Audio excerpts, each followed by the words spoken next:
It's almost like being a little kid and afraid of the boogeyman in the closet, but this boogeyman's real.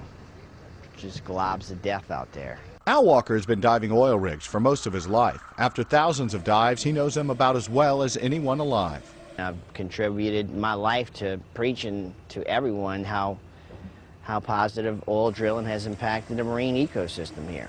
But this is unacceptable. That is what makes this spill so heartbreaking for Walker. He's seen how rigs contribute to life here, providing artificial reefs for coral to live on. Now the leak from the Deepwater Horizon could be erasing years of good by wiping away that life. By now almost everyone knows what the oil looks like from the surface.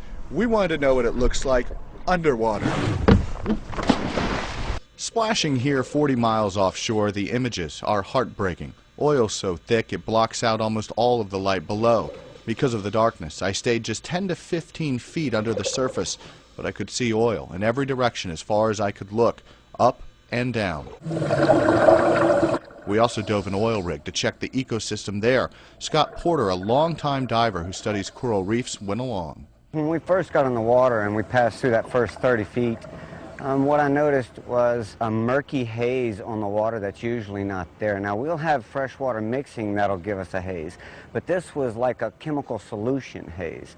Both men noted there were virtually no fish for the first 30 feet of the dive, and that is strange. Once we dropped out of that murk, there was life, abundant life. Still, all was not well, according to Walker. At 60 feet below the surface, we found these strange floating strands of what seems to be dispersed oil. Something I've never seen in diving in my whole life out here. These big snot balls. No, I never saw it in my life, ever.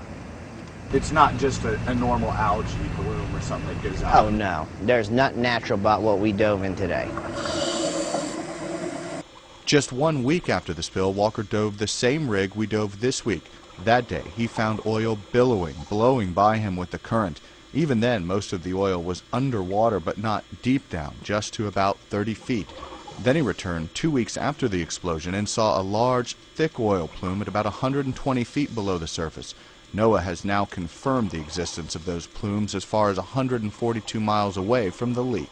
The oil is transformed. I've seen it to where it's sticking to the camera lens and sticking to everything. Then I've seen it to where it's like a big fluffy type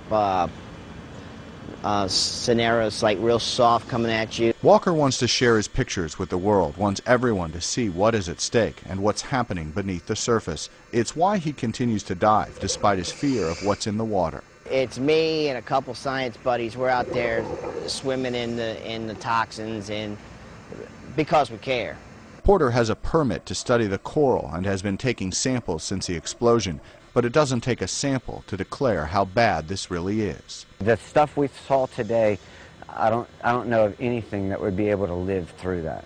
And many things haven't. Rich Matthews, The Associated Press in the Gulf of Mexico.